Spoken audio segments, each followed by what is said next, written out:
नमस्कार, news point लेकर हाजिर हूं मैं राजीव। दोस्तों, देश में एसआईआर की प्रक्रिया अब खतरनाक और जानलेवा साबित हो रही है। बिहार के बाद जब से 12 राज्यों में एसआईआर शुरू हुआ है, हर दिन दिल दुखाने वाली खबरें आ रही हैं। कहीं काम के बोझ से बीएलओ बीमार हो रहे हैं तो कहीं दबाव में आकर खुद की जान ले रहे हैं, और अगर वो इन दोनों हालात से बचना चाहें तो उनके पास नौकरी छोड़ने के अलावा कोई और विकल्प नहीं बच रहा है।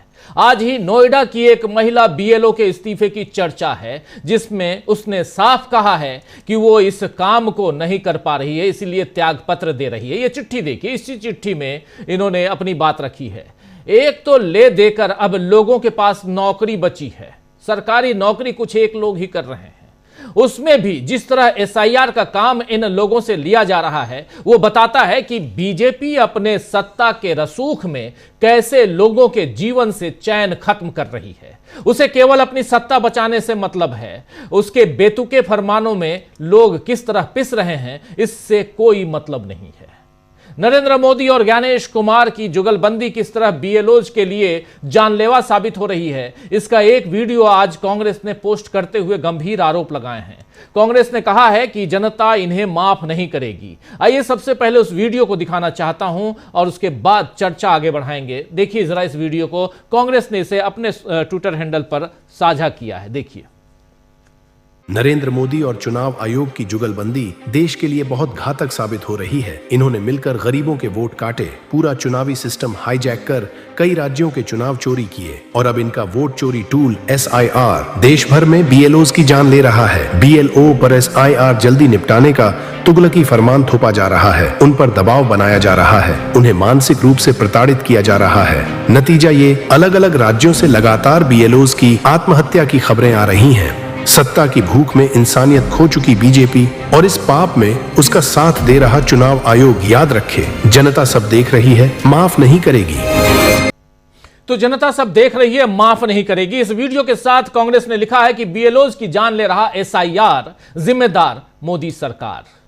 बीजेपी तो ऐसे वीडियो के विरोध में फिर से रिटायर्ड लोगों से चिट्ठी लिखवा देगी कि ये देश के पीएम पर आरोप लगा रहे हैं।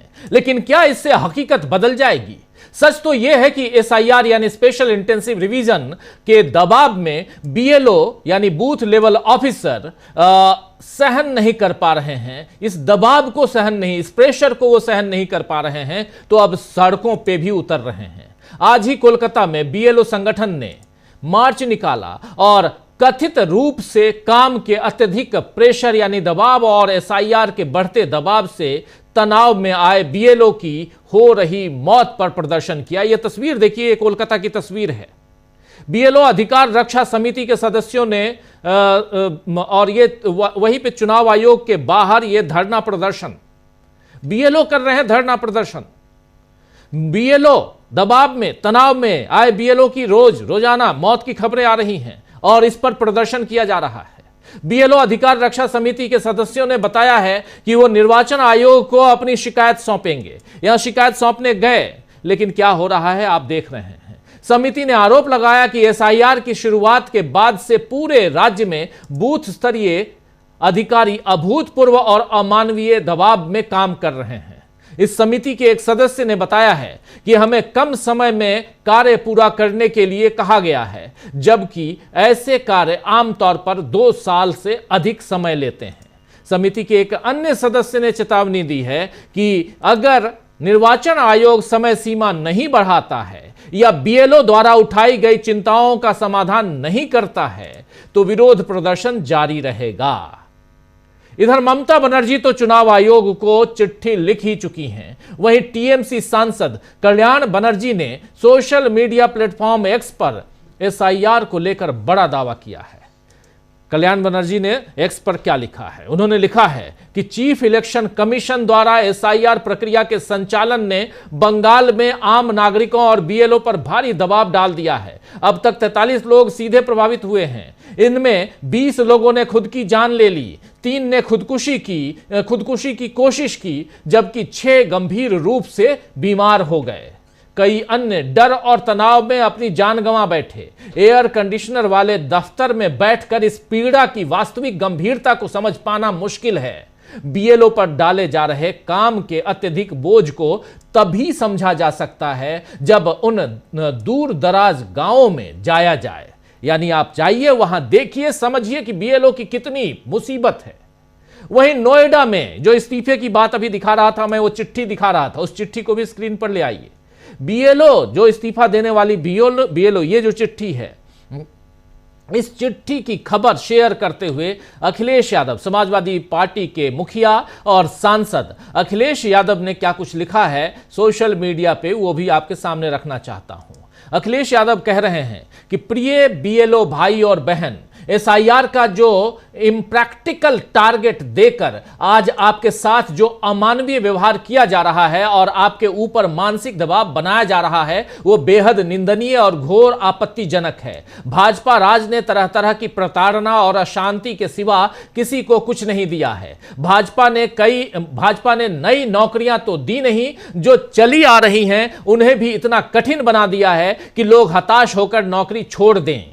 जो पूरे नहीं हो सकते, ऐसे असंभव लक्ष्य देकर बीएलओ से अपना घर परिवार भूलकर मशीन की तरह काम करने की उम्मीद करना अमानवीय है। भाजपा ये सब काम अपने चुनावी महाघोटाले के लिए कर रही है, लेकिन सवाल यह है कि जो बीएलओ हताश होकर नौकरी छोड़ रहे हैं या जो अपनी जान तक दांव पर लगा दे रहे हैं, वो इस सियासी घपलेबाजी का खामियाजा क्यों भुगतें?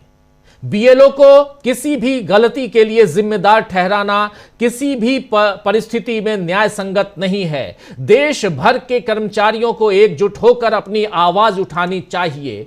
हम हर बीएलओ के साथ हैं। हमारी हर बीएलओ से अपील है कि इन हालात में ऐसा कोई भी कदम नहीं उठाएं जिससे आपका परिवार प्रभावित हो।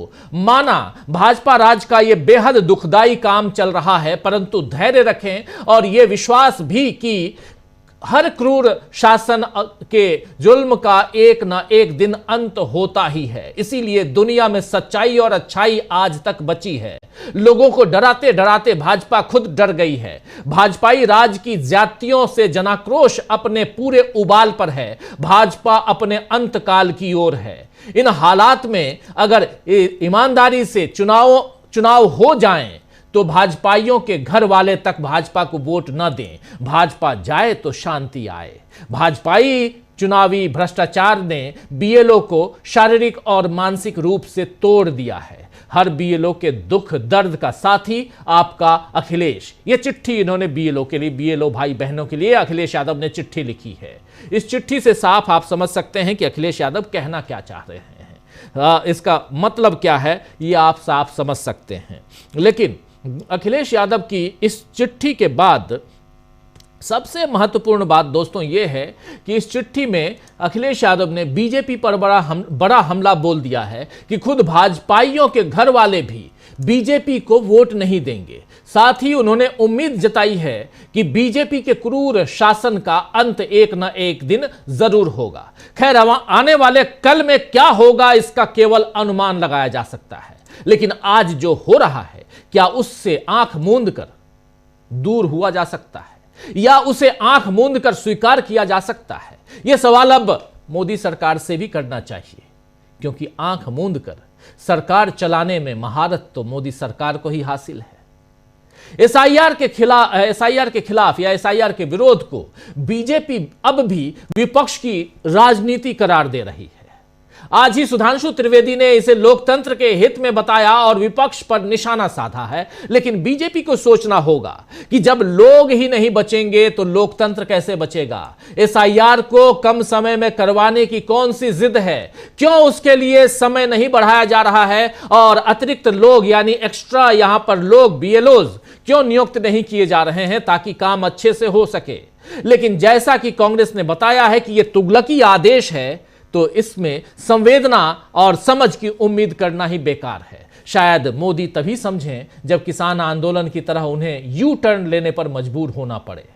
तो आइए दोस्तों, आज चर्चा करेंगे कि क्या विपक्ष के सामने झुकेगी बीजेपी और एसआईआर की जिद टूटेगी? एसआईआर पर चुनाव आयोग क्या लेगा यू टर्न? और विपक्ष के सामने कैसे झुकेगी बीजेपी? झुकेगी कि नहीं झुकेगी? इन सब पे चर्चा करते हैं हमारे साथ